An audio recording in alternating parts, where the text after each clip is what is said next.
Corporate इतिहास की सबसे सबसे बड़ी और शायद सबसे चौंकाने वाली डील, आज हम इसी के बारे में बात करने वाले हैं। एक ऐसा सैलरी पैकेज जो कई देशों की पूरी अर्थव्यवस्था से भी बड़ा है। जी हां, हम बात कर रहे हैं इलॉन मस्क के उस ऐतिहासिक पैकेज की। आखिर इसके पीछे की कहानी क्या है? चलिए आज इसी को डिकोड करते हैं। $1 ट्रिलियन। जरा इस नंबर के बारे में सोचिए। एक के आगे 12 जीरो। ये इतना बड़ा नंबर है कि हमारा दिमाग भी इसे ठीक से प्रोसेस नहीं कर पाता। ये सिर्फ पैसा नहीं है, ये एक ऐसी पावर है, एक ऐसी ताकत है जो दुनिया को बदलने की क्षमता रखती है। और अगर इसे भारतीय रुपए में बदलें तो ये रकम बनती है करीब 88 लाख करोड़ रुपए। आपको अंदाजा है ये कितना है? ये भारत सरकार के कुल सालाना बजट का दोगुने से भी ज्यादा है। जी हां, दोगुने से भी ज्यादा। तो आज हम क्या करने वाले हैं? हम इस पूरी गुत्थी को सुलझाएंगे। सबसे पहले हम ये देखेंगे कि भाई $1 ट्रिलियन से आखिर क्या क्या किया जा सकता है। फिर हम उन शर्तों पर नजर डालेंगे जो मस्क को ये पैकेज पाने के लिए पूरी करनी होंगी। और यकीन मानिए, ये शर्तें किसी साइंस फिक्शन मूवी से कम नहीं है। इसके बाद हम इसकी तुलना दुनिया के दूसरे टॉप सीईओज की सैलरी से करेंगे। और आखिर में सबसे जरूरी सवाल कि एक आम इंसान के लिए इस बेहिसाब दौलत का आखिर मतलब क्या है।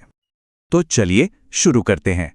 सबसे पहले थोड़ी कल्पना करते हैं, एक ऐसी दुनिया की जहां आपके पास $1 ट्रिलियन हैं। आप उससे क्या कर सकते हैं? आइए देखते हैं। ये सुनने में थोड़ा अजीब लगेगा, लेकिन चलिए मान लेते हैं कि किसी देश की कीमत उसकी सालाना जीडीपी है। तो इस एक पैकेज से आप पूरे के पूरे देश खरीद सकते हैं, जैसे कि स्विट्जरलैंड, दुनिया के सबसे अमीर देशों में से एक, या फिर सिंगापुर और इजराइल, दोनों को एक साथ खरीदा जा सकता है और फिर भी पैसे बच जाएंगे। असल में दुनिया के 170 से भी ज्यादा देश ऐसे हैं जिनकी पूरी इकॉनमी इस एक पैकेज से छोटी है। कमाल है ना? अच्छा, इलॉन मस्क का सबसे बड़ा सपना क्या है? मंगल पर इंसानी बस्ती बसाना, है ना? नासा का अंदाजा है कि मार्स पर एक शहर बसाने में करीब $600 बिलियन का खर्च आएगा। और ये पैकेज कितना है? $1 ट्रिलियन। मतलब मस्क अपने इस पैकेज से ना सिर्फ अपना ये सपना पूरा कर सकते हैं, बल्कि उसके बाद भी $400 बिलियन बच जाएंगे। सोचिए, एक और शहर बसाने के लिए भी पैसे बचेंगे। और अगर स्पोर्ट्स की दुनिया में आ जाएं, तो यहां तो हिसाब किताब और भी जबरदस्त है। इस पैसे से आप क्या कर सकते हैं? अमेरिका की 4 सबसे बड़ी sports leagues NFL, NBA, MLB और NHL, इन सब की सारी 124 टीमें खरीद सकते हैं। यही नहीं, यूरोप की टॉप 5 फुटबॉल लीग की सभी 96 टीमें भी खरीद सकते हैं। अरे, अपनी IPL भी। और ये सब करने के बाद भी आपके पास करीब $300 बिलियन कैश बच जाएगा। बात सिर्फ स्पोर्ट्स तक ही सीमित नहीं है। इस रकम से तो पूरी की पूरी इंडस्ट्रीज पर कंट्रोल किया जा सकता है। सोचिए, हॉलीवुड के टॉप 5 स्टूडियोज खरीद लिए, दुनिया की 10 सबसे बड़ी एयरलाइंस वो भी खरीद ली, या फिर दुनिया की लगभग हर बड़ी कार कंपनी, चाहे वो टोयोटा हो, मर्सिडीज हो या फोर्ड, सबको एक साथ खरीदा जा सकता है। ये वाकई दिखाता है कि यह सिर्फ दौलत नहीं, ये बेहिसाब ताकत है। लेकिन यहां एक बहुत बड़ा लेकिन है। ये पैसा मस्क को ऐसे ही नहीं मिल रहा। ये कोई चेक नहीं है जो उनके हाथ में थमा दिया गया है। नहीं, ये एक बहुत बड़ी, एक जबरदस्त चुनौती है। इसे पाने के लिए उन्हें कुछ ऐसे लक्ष्य पूरे करने होंगे जो आज किसी को भी साइंस फिक्शन जैसे लगेंगे। तो देखिए, ये पैकेज 12 हिस्सों में बटा हुआ है और हर हिस्से को अनलॉक करने के लिए टेस्ला को 4 बड़े टारगेट पूरे करने होंगे। पहला, टेस्ला की मार्केट वैल्यू को 1.5 ट्रिलियन से बढ़ाकर $8.5 ट्रिलियन तक ले जाना। मतलब आज एप्पल और माइक्रोसॉफ्ट की कुल कीमत मिला दें, उससे भी ज्यादा। दूसरा टारगेट, 2035 तक हर साल 2 करोड़ गाड़ियां बनाना। तीसरा, सड़कों पर 10 लाख सेल्फ ड्राइविंग रोबोटैक्सी का फ्लीट उतारना। और चौथा, 10 लाख ऑप्टिमस ह्यूमनॉइड रोबोट्स बनाना जो इंसानों की तरह काम कर सके। ये सिर्फ टारगेट नहीं है, ये वो मील के पत्थर हैं जो आने वाले भविष्य की टेक्नोलॉजी का रास्ता तय करेंगे। और हां, एक और बहुत जरूरी शर्त भी है। ये सब करने के साथ साथ इलॉन मस्क को 2035 तक टेस्ला के किसी न किसी लीडरशिप रोल में बने रहना होगा। मतलब ये सिर्फ एक काम नहीं है, ये एक दशक से भी लंबी कमिटमेंट है।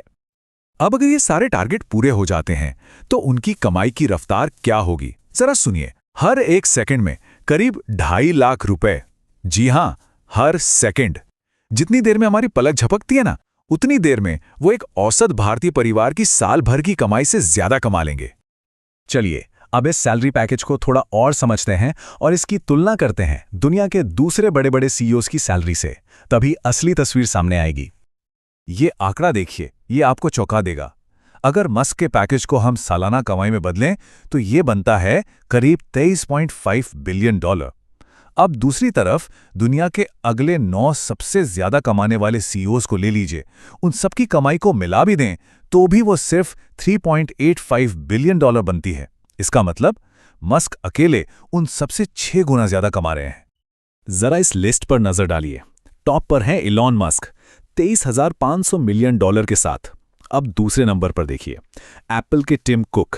उनकी सैलरी भी बहुत ज्यादा है, लेकिन मस्क के मुकाबले सिर्फ 3%। और नीचे देखिए, गूगल के सुंदर पिचाई, माइक्रोसॉफ्ट के सत्या नडेला, ये सब इंडस्ट्री के दिग्गज हैं, लेकिन मस्क के आगे इनकी सैलरी बहुत छोटी नजर आती है। ये जो फर्क है ना, ये सिर्फ बड़ा नहीं है, ये तो बिल्कुल एक अलग ही लेवल की बात है। अब यहाँ एक सवाल मन में आता है ना, कि जब कंपनी के मालिक खुद ही अरबपति हैं तो वो अपनी ही कंपनी से सैलरी क्यों लेते हैं? इसके पीछे कुछ बहुत ही सॉलिड फाइनेंशियल कारण होते हैं। इसके पीछे मोटे तौर पर 3 वजह होती हैं।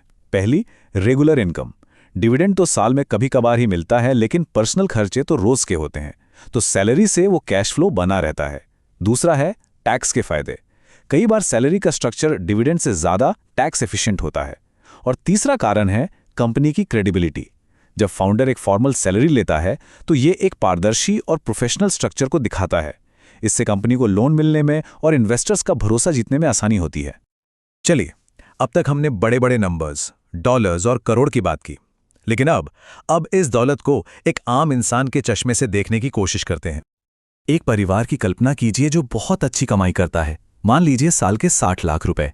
अब अगर ये परिवार एक भी पैसा खर्च ना करे, अपनी सारी कमाई बचाता रहे, तो भी उसे एलॉन मस्क के इस पैकेज के बराबर पैसा जमा करने में पता है कितना समय लगेगा? करीब 1.5 करोड़ साल। ये तो इंसानियत के इतिहास से भी ज्यादा लंबा वक्त है। चलिए, एक और तरीके से देखते हैं। अगर ये सारा पैसा पूरी दुनिया की आबादी में बराबर बराबर बांट दिया जाए तो हर इंसान के हिस्से में करीब $121 आएंगे, यानी लगभग 10,000 रुपए। और अब सबसे जरूरी आंकड़ा, वर्ल्ड बैंक कहता है कि दुनिया में आज भी 70 करोड़ लोग भयंकर गरीबी में जी रहे हैं। ये एक पैकेज उन सभी 70 करोड़ लोगों में से हर एक को 1,30,000 रुपए दे सकता है। एक ऐसी रकम जो उनमें से कई लोगों के लिए उनकी पूरी जिंदगी की कमाई से भी ज्यादा होगी। तो आखिर में सवाल यही उठता है, एक इंसान के हाथ में इतनी दौलत, इतनी ताकत का होना क्या है? क्या ये एक प्रेरणा है कि हमें बड़े सपने देखने चाहिए और कुछ भी हासिल किया जा सकता है, या फिर ये खतरा है जो समाज में बढ़ती गैर बराबरी की तरफ एक खतरनाक इशारा है? इसका कोई आसान जवाब नहीं है, पर यह एक ऐसा सवाल जरूर है जिस पर हम सबको सोचने की जरूरत है, क्योंकि इसी के जवाब पर हमारा आने वाला भविष्य टिका है। तो ये थी इलॉन मस्क के $1 ट्रिलियन के पैकेज की पूरी कहानी। अगर आपको ये जानकारी अच्छी लगी तो इस वीडियो को लाइक और शेयर करना ना भूलें, और AI भारत वाणी चैनल को सब्सक्राइब जरूर करें, और हाँ, बेल आइकॉन भी दबा दें ताकि हमारे लेटेस्ट अपडेट्स आप तक सबसे पहले पहुंचें।